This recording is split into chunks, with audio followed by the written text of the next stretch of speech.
उपमुख्यमंत्री देवेंद्र फडणवीसांनी बारामतीचा तिढा सोडवलाय।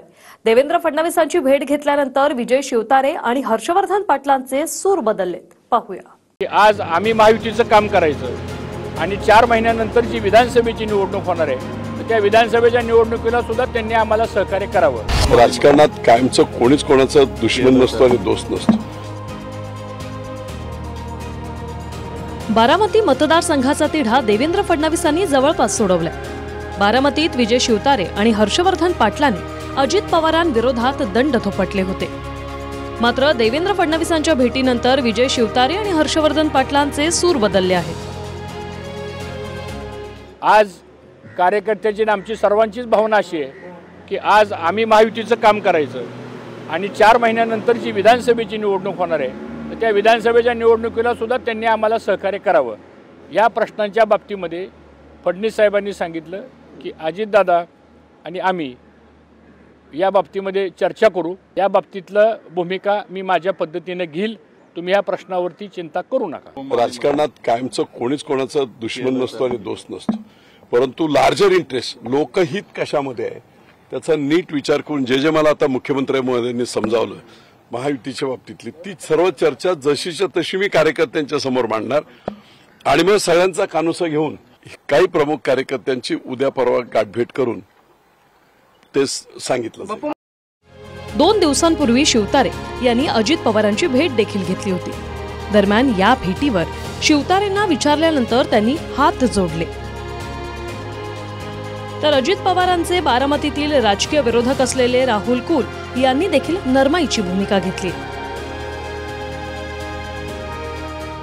अजितदादांनी काय सांगितलं तुम्हाला? काय चर्चा झाली? अजितदादांनी काय सांगितलं तुम्हाला? काय चर्चा झाली? काही प्रमाणामध्ये नाराजी होणं स्वाभाविक आहे, तो प्रक्रियेचा भाग आहे। आम्ही सगळेजण कार्यकर्त्यांना भेटून ती नाराजी दूर करू आणि शेवटी मोदी साहेबांच्या नेतृत्वाखाली या देशाचं सरकार येताना बारामती लोकसभेचा त्या महायुतीचा उमेदवार विजयी होण्यासाठी आम्ही सगळेजण प्रयत्न करू। विजय शिवतारेंचे अजित पवारांसंदर्भात आज सूर बदललेले आहे। मात्र काही दिवसांपूर्वी याच विजय शिवतारेंनी अजित पवारांना खुलं आव्हान दिलं होतं। अपक्ष उभं राहणार, नरेंद्र मोदी विचारमंच लिहिणार, काही मी असं मी महाविकास महायुतीच्या विरोधात नाही, मी आमच्या नेत्यांच्या विरोध नाही, या विचारांच्या विरोधात नाही। आमचा विरोध हा पवारांना आहे आणि त्या विरोधासाठी लोकांना संधी तर मिळाली पाहिजे ना। लोक आता इतके संभ्रमित आहेत, इकडून ह्याचा प्रचार तिकडून त्यांच्या गाड्या फिरतायत, सगळं होतंय। दुसऱ्या बाजूचा विचार कोणी करायलाच तयार नाही लोकशाहीमध्ये। लोकशाहीमध्ये कुणाला निवडणूक लढवायची हा ज्याचा त्याचा प्रश्न आहे। प्रत्येकाला निवडणूक लढवण्याचा अधिकार आहे। त्यांची आणि मध्ये एकनाथराव शिंदेंचं बोलणं झालं असं माझ्या कानावर आलं। शेवटी आपण ज्या नेत्याच्या नेतृत्वाखाली किंवा ज्या पक्षामध्ये काम करतो त्या पक्षाच्या नेतृत्वाचं ऐकायचं नाही ऐकायचं हा ज्याचा त्याचा प्रश्न आहे।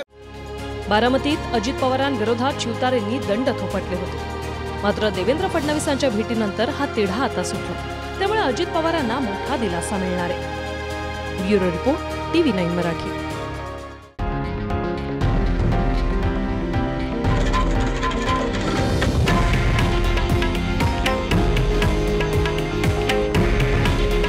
हे आहे देशातील नंबर 1 न्यूज नेटवर्क आणि आपण पाहत आहात TV9 मराठी। काळजी तुमची, हित महाराष्ट्राचं।